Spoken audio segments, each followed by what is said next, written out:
Hey! I misplaced this book, but I finally found it. The Lorax, Dr. Seuss. Are you ready to read it? Let's do it. The Lorax by Dr. Seuss.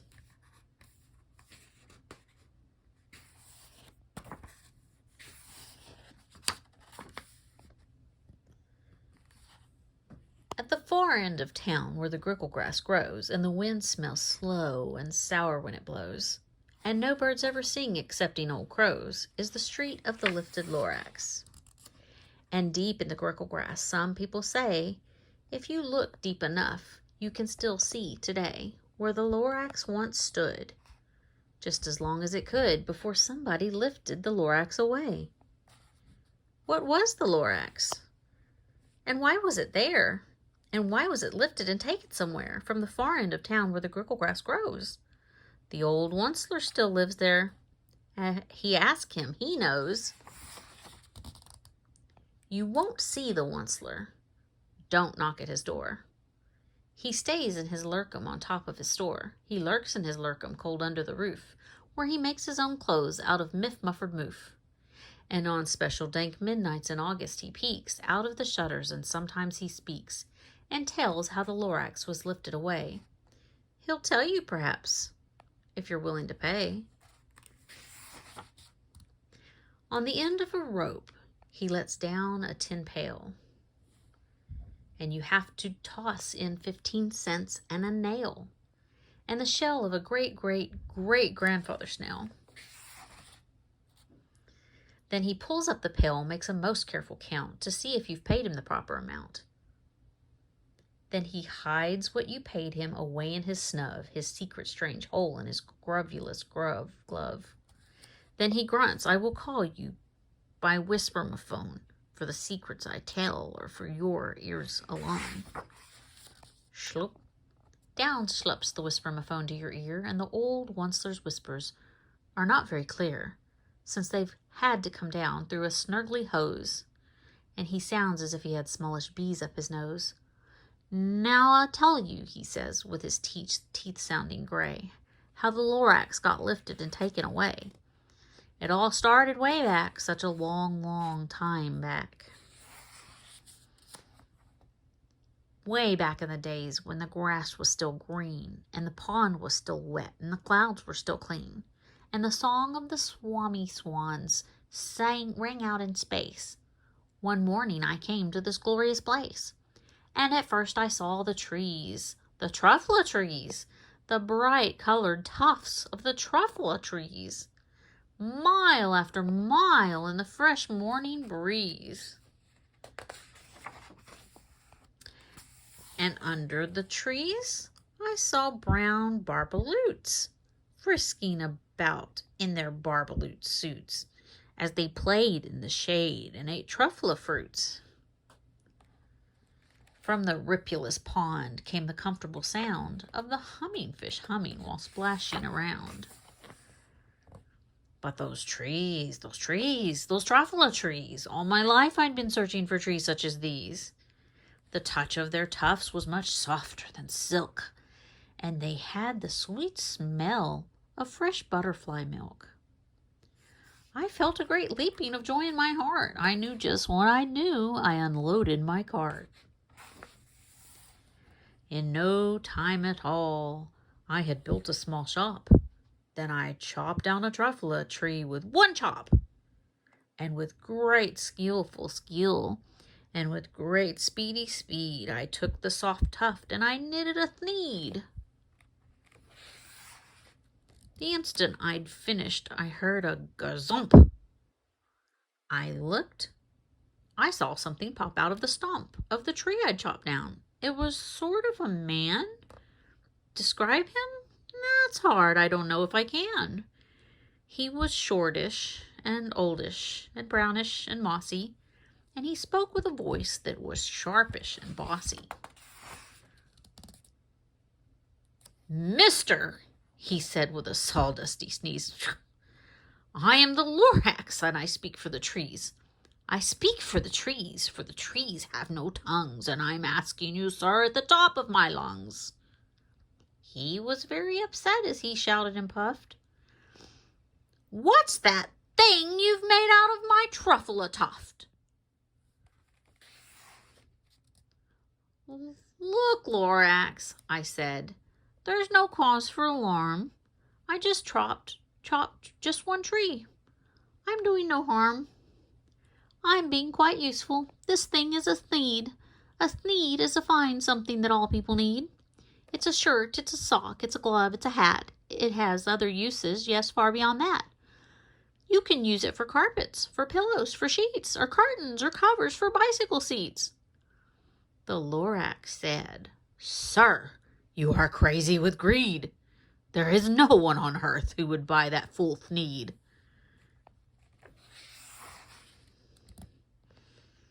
But the very next minute I proved he was wrong, for just at that minute a chap came along, and he thought that the thneed I had knitted was great, and he happily bought it for $3.98. I laughed at the Lorax. You poor stupid guy. You can never tell what some people will buy. I repeat, cried the Lorax, I speak for the trees. I'm busy, I told him. Shut up if you please. I rushed across the room and in no time at all built a radio phone. I put in a quick call. I called all my brothers and uncles and aunts, and I said, Listen here, here's a wonderful chance for the whole Onceler family to get mighty rich. Get over here fast. Take the road to North Nitch. Turn left at Weehawken. Sharp right at South Stitch. And in no time at all in the factory I built, the whole Onceler family was working full tilt.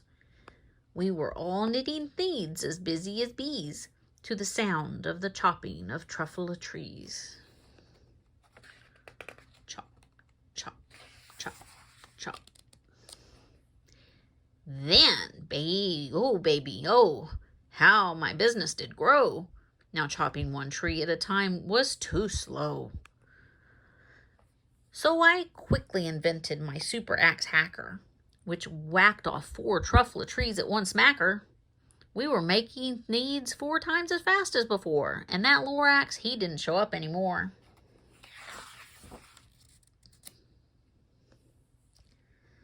But the next week he knocked on my new office door. He snapped, I'm the Lorax who speaks for the trees, which you seem to be chopping as fast as you please. But I'm also in charge of the brown barbaloots, who played in the shade of their barbaloot suits and happily lived eating truffle-a-fruits. Now, thanks to your hacking my trees to the ground, there's not enough truffle-a-fruit to go round. And my poor barbaloots are getting the crummies because they have gas and no food in their tummies.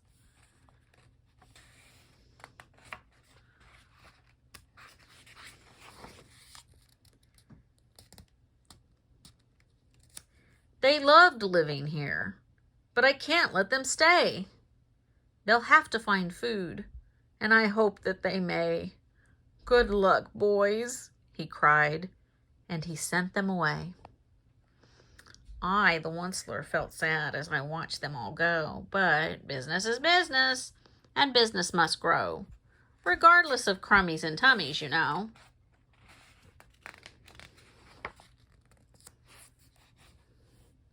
I meant no harm. I most truly did not. But I had to grow bigger, so bigger I got. I biggered my factory, I biggered my roads, I biggered my wagons, I biggered the loads of the thneeds I shipped out. I was shipping them forth to the south, to the east, to the west, to the north. I went right on biggering, selling more thneeds, and I biggered my money, which everyone needs.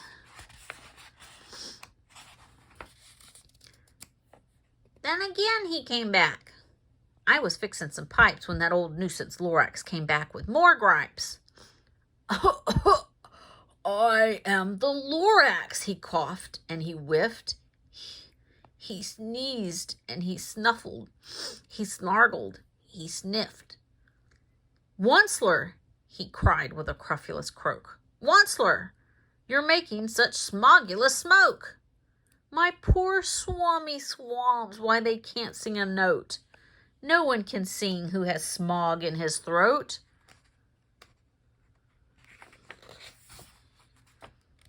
And so, said the Lorax, please pardon my cough.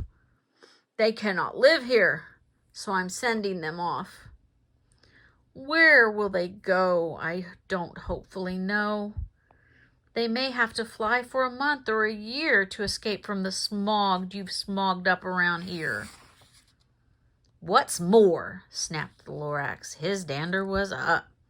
Let me say a few words about Gluppity-Glup. Your machinery chugs on, day and night without stop, making Gluppity-Glup, also Sloppity-Slop. And what do you do with this leftover goo? I'll show you, you dirty old Onceler man, you.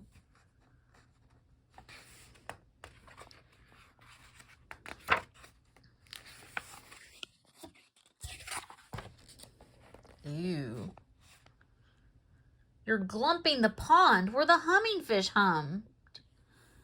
No more can they hum, for their gills are all gummed. So I'm sending them off. Oh, their future is dreary.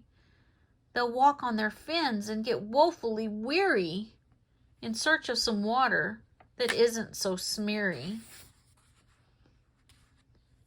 And then I got mad. I got terribly mad. I yelled at the Lorax. Now listen here, Dad.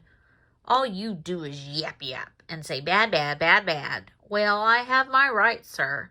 And I'm telling you, I intend to go on just doing what I do. And for your information, you Lorax, I'm figuring on biggerin' and biggerin' and biggerin' and biggerin'.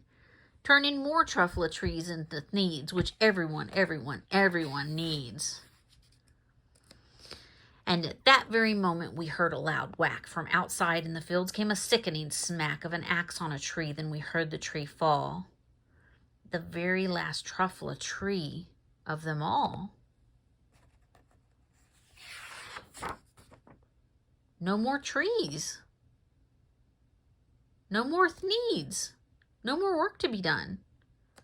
So in no time, my uncles and aunts, every one, all waved me goodbye. They jumped into my cars and drove away under the smuggered stars.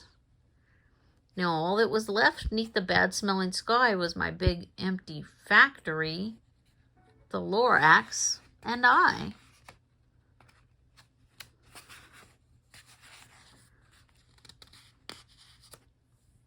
The Lorax said nothing, just gave me a glance.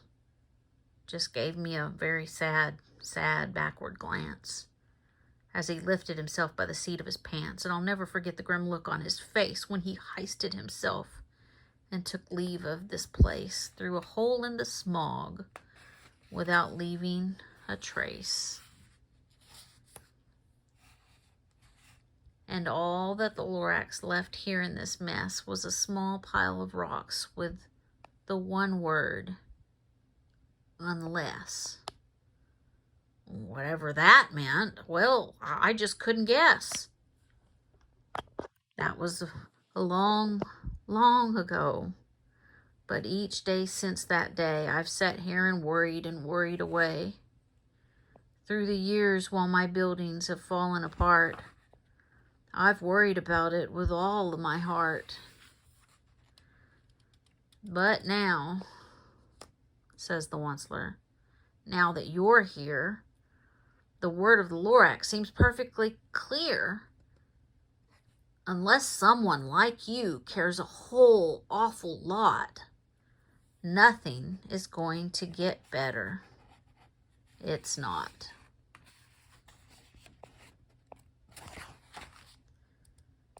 So, catch, calls the Onceler.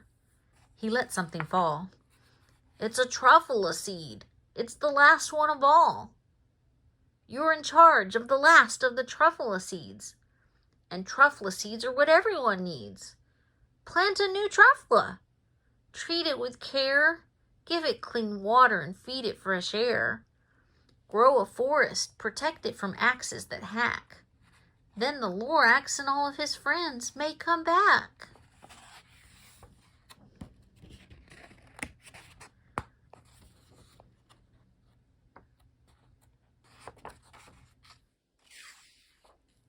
The end.